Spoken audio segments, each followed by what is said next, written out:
Olá! O uso crescente e indiscriminado de implantes hormonais, principalmente para o aumento da musculatura, também é assunto em debate na Câmara. Os hormônios que contêm o anabolizante gestrinona têm sido procurados devido à difusão de benefícios, como a perda de peso, com um apelo estético, melhora na disposição e libido das mulheres, e até por isso tem sido chamado de chip da beleza. A Sociedade Brasileira de Endocrinologia proibiu a prescrição de hormônios para fins estéticos, assim como o Conselho Federal de Medicina. Mas não existe uma campanha esclarecedora sobre os efeitos desses implantes, como os eventos cardiovasculares graves ou acidente vascular cerebral. Nós vamos saber mais detalhes sobre esses implantes com dois parlamentares que são médicos. É o deputado Clodoaldo Magalhães, do PV de Pernambuco, que é endocrinologista, e também o deputado Luiz Ovando, do PP do Mato Grosso do Sul, que é cardiologista e médico do esporte. Muito obrigada por atenderem o nosso convite e estarem aqui. Gostaria de começar com o senhor, deputado, porque o senhor também é médico do esporte. Como é que começou a difusão do uso desse hormônio para aumentar a vitalidade, tantas pessoas fora até dos esportes? Virgínia, inicialmente, muito obrigado pelo convite, né, e poder aqui conversar sobre esse tema, não brigar e debater, na verdade, embora o programa seja Câmara Debate, e cumprimentar aqui o meu colega, deputado Clodoaldo Magalhães, do Pernambuco, né, e dizer para vocês todos que é uma satisfação poder participar desse evento. Você me faz uma pergunta, como começou, né? De uma maneira geral, o homem sempre buscou melhora do seu desempenho, em vários aspectos, né? Desempenho militar, desempenho econômico, desempenho sexual. E quando começa verdadeiramente a competição atlética, né, você quer suplantar. Mas a gente não pode deixar de destacar um fato importante. Todas as vezes que você usa alguma coisa artificialmente, você está trapaceando quando você quer suplantar o concorrente. Então é importante ter um aspecto ético fundamental, né, que a gente precisa destacar. O segundo ponto é que às vezes o atleta ele arrisca, né? Eu vou fazer aqui uma trapaça e vou conseguir ganhar essa medalha. Então isso já vem há algum tempo, principalmente quando após a Segunda Guerra começam, na verdade, as competições mais acirradas, quebra de recordes, e infelizmente nós começamos a ter aí o uso, né, de estimulantes, principalmente os ditos anabolizantes, hormônios masculinos, que acabam levando o indivíduo a uma performance excepcional. E agora entrou na beleza. É o que a gente vai naturalmente discutir daqui para frente. Sim, deputado, eu queria que o senhor avaliasse também se as redes sociais têm um papel muito importante na divulgação desses hormônios, se atribui a isso o aumento desse uso. Sem dúvidas, a questão estética, como o nosso colega Dr. Luiz Ovando aqui estava colocando, Regina, ela passou a ser um padrão que escraviza a sociedade, né? Um padrão de beleza ditado por influenciadores digitais que muitas vezes eles não têm conhecimento quando são contratados de que aquilo faz mal à saúde da população. Então a população é induzida pela própria cultura da cultura de beleza, de padrão estético que a gente tem hoje, que é hipertrofiado demais. Então as pessoas incorrem, não é só a Sociedade Brasileira de Endocrinologia, o Conselho Federal de Medicina, mas a Anvisa também não tem aprovação desses implantes de beleza, né? Então são maneiras de você trapacear o relógio biológico, de fazer com que o seu corpo se submeta a um estresse metabólico, como acontece nas hipervitaminoses, que você vai ter como efeito colateral esse ganho de musculatura, esse viço na pele, não é? Mas você vê crescimento de pelo na mulher, você vê tudo isso muito mais como efeito colateral, né? E que também pode ter efeitos a médio e longo prazo, desencadeamento de doenças cardiovasculares, de termos também acidentes vasculares cerebrais, de termos início e desenvolvimento ou aceleração de cânceres que estão ali embutidos ou começando, né? Então, tudo isso são efeitos colaterais. Eu costumo dizer que bonito mesmo é ser saudável, né? Na verdade, a beleza de que cada um tem na sua peculiaridade, ela é desprezada pela cultura estética do padrão homogêneo, da magreza, né? Que muitas mulheres, inclusive, desenvolvem anorexia nervosa, passam a ter quadros depressivos, ansiosos, porque não conseguem atingir aquele peso. Então, o implante da beleza está muito mais nesse campo mercantilista, de trazer para esse consumo e usando a sociedade como campo de experimentação, né? Você está brincando, testando, tateando doses que ainda não estão estatisticamente nos estudos de longo prazo, né, determinantes como benéficos para o paciente. É claro que alguns pacientes vão poder ser usados e é preciso procurar um especialista, e quando você tateia ali, dosa, né, num ajuste fino, você pode estar precisando de uma reposição hormonal de gestrinona para a mulher ou de testo para o homem, mas isso tem que ser uma coisa dentro do consultório, com o especialista, e não estar implantando chip de beleza para todo mundo. Como lembrou o deputado Clodoaldo, a Anvisa ainda não tem nenhuma definição quanto ao uso desses chips. Eu queria que o senhor falasse, porque os estudos que foram feitos, eles ainda não comprovaram a eficácia, mas já tem estudo também comprovando os problemas que causam? Na verdade, a eficácia de desempenho, ela é inquestionável. A gente percebe, isso é evidente, a olhos vistos, vamos dizer assim. Basta você olhar o corpo de uma mulher que usa, né, os anabolizantes, você não tem dúvida da condição de médico. E eu tenho um filho que é professor de educação física e ele bate o olho e fala, pai, isso aí tem droga, tem anabolizante, né? A gente percebe, é evidente, porque há a quebra da harmonia feminina, né?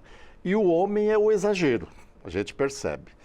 Então, isso acaba levando, tá, a necessidades crescentes de aumento do uso da droga. Então você aumenta exageradamente a força muscular, e depois nós vamos falar exatamente sobre a questão dos prejuízos, como muito bem lembrou o Dr. Clodoaldo, sobre a questão cardiovascular, sobre a questão metabólica, inclusive. Mas, quando você vai para a verificação de resultados adequados, do ponto de vista de segurança, isso não há comprovação de que é seguro. Por quê, né? É bom a gente destacar isso. Os anabolizantes, os ditos androgênios, e mais especificamente os derivados da testosterona, eles têm tudo uma mesma raiz, né? O que acontece com essa droga, ou esse hormônio, vamos dizer assim? Eles estimulam as células ditas epiteliais. Nós temos no nosso organismo o epitélio, que renova, que se multiplica, e nós temos também o tecido conjuntivo, que é responsável pela estrutura de uma maneira geral. A estrutura, ela se hipertrofia, ou seja, ela cresce. E o tecido epitelial, ele multiplica. Então, por exemplo, vamos para o fígado. O fígado é um órgão epitelial em síntese, né? Então ele se renova. O estômago é um órgão epitelial, porque ele tem naturalmente o suporte e tem as células epiteliais que funcionam. E elas se multiplicando, quando sob a influência desses hormônios, ele pode alterar, inclusive, a duplicação gênica. E isso pode levar a uma distorção, gerando doenças graves em pessoas jovens. Câncer, inclusive. Câncer, inclusive. Inclusive, também há situações de redução na mulher, principalmente porque a mulher, ela tem mais resistência. O aspecto imunológico dela, do ponto de vista de defesa adaptativa e adquirida, né, inata e adquirida, ela é mais resistente do que o homem. Quando ela começa a usar esses hormônios, ela perde essa característica, então ela fica mais exposta, principalmente para as doenças que têm como célula importante, que são a chamada imunidade celular reduzida, e aí facilita essas doenças anormais, atípicas e tal. Então tudo isso, Regina, acaba complicando ou seja, complicando o resultado benéfico da beleza. Né? Deputado Clodoaldo, a Sociedade de Endocrinologia ela até proibiu que fosse prescrito, mas parece que os consultórios continuam até as mulheres em fase de menopausa, médicos prescrevendo.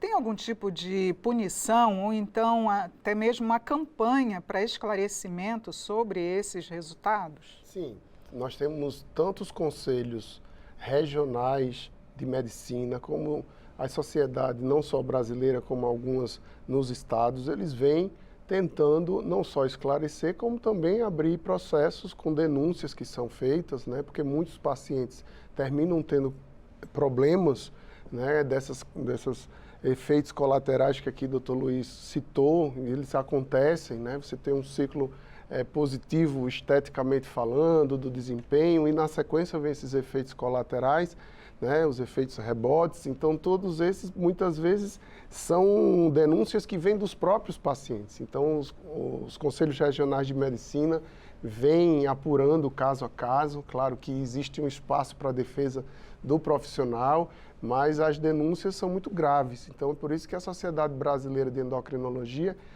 tomou a providência de ser muito clara em relação a isso. Quando a gente faz um juramento hipocrático, né, para se formar como médico, né, a gente diz que vai cuidar da saúde, né, e não para um fim de beleza você comprometer saúde. Então, é assim que o médico comprometido com a academia, que tem prudência, que avalia, claro, as dosagens. Se você está na menopausa, então o médico, obviamente, o endocrinologista ou o gineco especializado lá na endocrinologia feminina, ele vai fazer uma reposição. Mas muitas vezes o que a gente tem ali de pré-hormônios são pré-hormônios em doses muitas vezes questionáveis, doses que não são adequadas para a reposição daquele paciente individualmente. Então é preciso que, na hora de reposição, seja por menopausa, que aí já é uma indicação médica, não é indicação estética. Então você precisa também fazer esse ajuste fino com o seu especialista, com sua gineco, com o seu clínico médico que tem conhecimento de endócrino, com o seu endocrinologista. Então é preciso ter esse bom senso, né, para calcular riscos e benefícios. Então, se o paciente está precisando de uma reposição hormonal porque ele tem um déficit hormonal específico, a reposição, inclusive, vai avaliar também os riscos, mesmo sendo um tratamento de saúde e não estético. Porque você vai avaliar os seus antecedentes de família, se tem câncer. Então, há toda uma análise individualizada. Então, é por isso que a Sociedade de Endocrinologia já balizou. Se o tratamento está sendo estético, não é medicina, não é endocrinologia, não é aquilo que nós, como médicos, fazemos de juramento hipocrático para cuidar da saúde acima de tudo. Deputado, doutor Ovando, tem que lembrar também que na questão da saúde promove a perda de peso. Então, os obesos, por exemplo, que estão procurando, realmente teria essa facilidade? Regina, eu costumo sempre dizer que em medicina nós temos que ter a sensatez de opinar e optar, né, por aquilo que é mais próprio numa determinada circunstância. O homem não foi feito para ser obeso. E eu costumo dizer que a obesidade é a raiz de todos os males do ponto de vista de doença. O que você imaginar, a obesidade causa. E muito obeso agora, né, com os índices altos, exato, né, de obesidade. Com o índice de massa corporal de 40 para cima, que é extremamente grave, a gente tem que, na hora de decidir, quer dizer, o que eu vou fazer? Por exemplo, hoje nós temos a cirurgia dita bariátrica. Eu sempre seguro os pacientes que chegam e às vezes eu tento desencorajar. Mesmo a bariátrica? Mesmo a bariátrica, porque você tem uma série de complicações que não aparecem, a gente pega no hospital, né, as complicações, mas aí você põe na balança. A pessoa que não está conseguindo dormir à noite, porque ela está com apneia do sono. Ela fica dormindo o dia inteiro, porque ela não aprofundou nas fases do sono e não repôs os neurotransmissores e, consequentemente, ela não consegue manter atenta, vigil. Então, você tem que pôr na balança. O indivíduo vai ficar assim naquela situação até quando? E, às vezes, esse obeso, excessivamente obeso, ele é hipertenso, ele é diabético, já tem hipertrofia do coração, já está com arritmia, né? Já tem alteração de trombose venosa, né? Já tem edema, já tem constipação intestinal, é aquilo lá, a raiz de todos os males. Então você põe na balança e diz assim, o que eu vou fazer? Né? Eu vou falar para ele não operar ou eu vou dar para ele uma chance e ele vai reconsiderar a sua vida e, consequentemente, ele vai melhorar? Então eu tenho que ter sabedoria, perspicácia, experiência para opinar e optar nessas situações.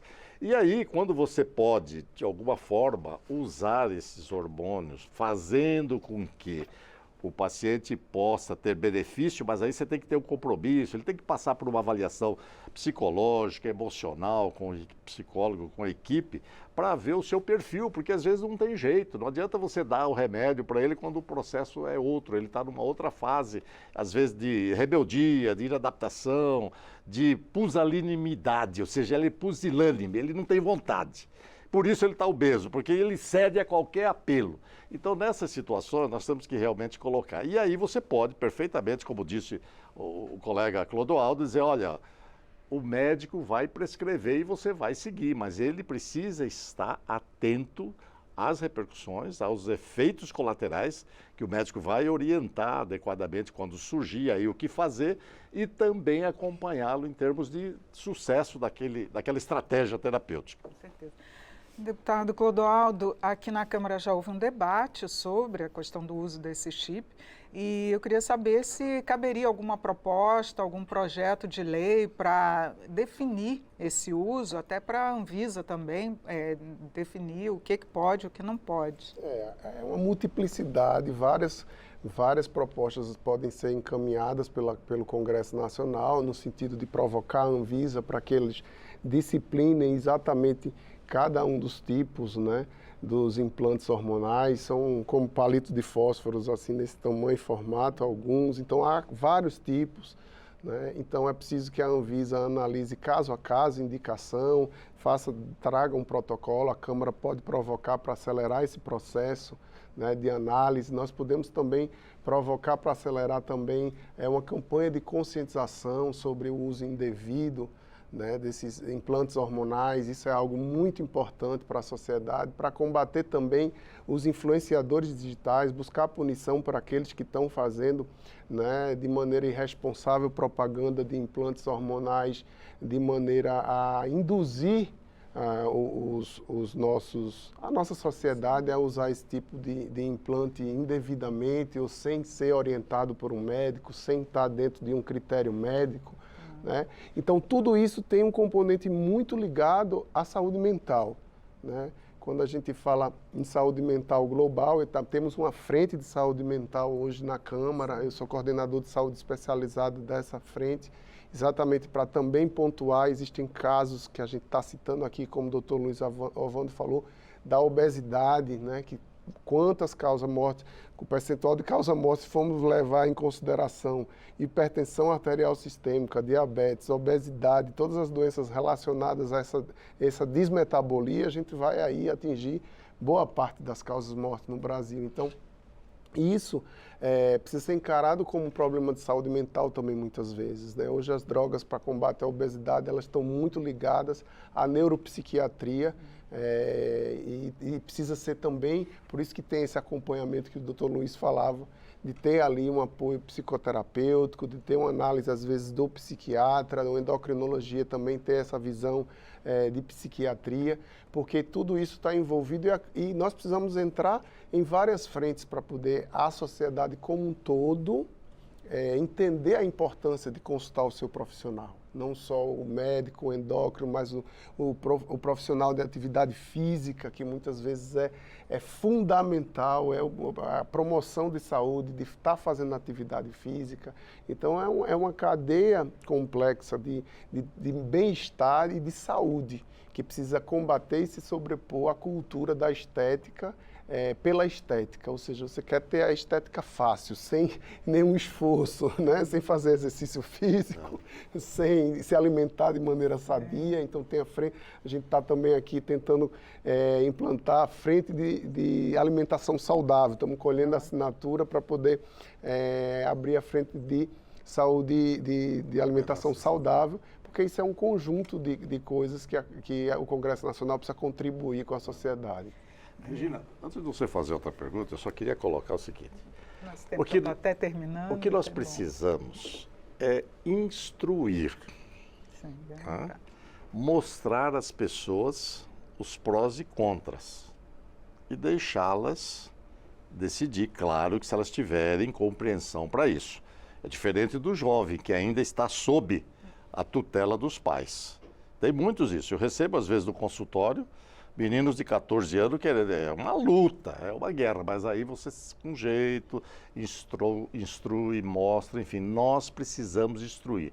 Essas frentes parlamentares que o Dr. Clodoaldo colocou, chamar para discussão, a Câmara debate, chamar mais vezes para a gente, inclusive até exemplificar com casos complicados que a gente teve do ponto de vista clínico no dia a dia, as repercussões, né? De uma maneira geral não se fala muito isso, mostra-se só a beleza, mas não se mostra a complicação. É aquela história do indivíduo, quer dizer, se não... Só fala das pingas que tomou e dos tombos também, né? Então é preciso falar da pinga e do tombo. Então é importante que a gente atente instruindo as pessoas, para que as pessoas saibam as consequências. Eu tenho alguns pacientes assim, inclusive, no consultório, que dizem assim, doutor, eu já sei. Tá bom, então você já sabe, a responsabilidade agora é sua. Tá claro? Tá claro. Então, aí para frente. E a questão do cigarro, a mesma coisa que nós comentávamos. Mas né? se não houver essa definição, isso não pode aumentar os custos para o SUS, porque se estão aumentando esses casos prejudiciais para a saúde de tanta gente, isso não aumenta o custo para o SUS? Embora eu seja legislativo, seja legislador aqui na Câmara, eu praticamente não acredito na lei sem o convencimento. Você pode aqui fazer uma lei, mostrar, está ali a lei, mas vai ter a trapaça. A gente sabe isso. Agora, quando há instrução, quando há conhecimento, convencimento, as pessoas não fazem, você pode nem levar em conta a lei. Mas o importante é que as pessoas saibam que há riscos. E havendo riscos, a responsabilidade será dele se ele trapacear. Claro que nós temos que ter a legislação, isso é fundamental, mas a legislação não muda comportamento. Ela só muda comportamento quando ela é consequência do comportamento já mudado, então aí você sistematiza. O senhor concorda também? É isso, os custos de saúde, que você colocou, eles aumentam muito exponencialmente quando você deixa de investir na promoção, na prevenção, né, da saúde primária, da orientação, né, de dar toda a instrução e passar a investir nas consequências, nas diárias de UTI caríssimas para tratar um superobeso, nas diárias de UTI caríssimas para um infarto, enfim, para um AVC, né, para você fazer a trombólise de um trombo que está ali dentro de 4 horas, porque senão a pessoa vai ficar com o cérebro e todo o corpo comprometido. Então, é muito mais barato para o SUS você promover saúde do que você tratar. E tudo isso está, como o doutor Luiz falou, na informação, na instrução para que o paciente possa optar, mas ao mesmo tempo também para a gente salvar esse sistema, né, universal que nós temos aqui no Brasil, que é uma crescente de gastos e muito em função disso, da sociedade muitas vezes optar... Não prevenir. E aí nós temos que envolver os prefeitos, vereadores e governadores, viu? 30 segundos para cada um, para as nossas considerações finais, deputado Luiz Ovando. Regina, muito obrigado pela oportunidade, eu acho que é fundamental a gente discutir isso, e aqui quero colocar um desafio para a Câmara Debate, para que a gente faça mais debates sobre esse. Um debate agradável, alegre, elegante, com a participação aqui do Dr. Clodoaldo Magalhães, lá de Pernambuco, né? E fico agradecido pela oportunidade. Deputado agradecer também a TV Câmara, agradecer ao doutor Luiz Ovando, lá do Campo Grande, essa referência na área médica, agradecer a vocês e sempre nos colocar à disposição para voltar aqui, discutir saúde ou qualquer outro tema que seja importante para a população do Pernambuco, do lado do Mato Grosso do Sul, que tem sempre que falar o Sul. O Sul, tem que falar o Sul. E do Brasil, que todos, quando tratamos dos nossos estados, estamos tratando do Brasil. Eu que agradeço aos senhores ter atendido ao nosso convite para falar desse tema. Você acompanhou comigo o Câmara Debate. Nós conversamos com parlamentares que são médicos sobre o uso indiscriminado de implantes hormonais. São os deputados Clodoaldo Magalhães, do PV de Pernambuco, que é endocrinologista, e o deputado Luiz Ovando, do PP de Mato Grosso do Sul, que é cardiologista e médico do esporte. Você pode rever esse e outros programas no canal da Câmara no YouTube. Siga também as nossas redes sociais, Instagram, Twitter, TikTok e Facebook. Eu sou Regina Assunção e agradeço a sua audiência. Até a próxima.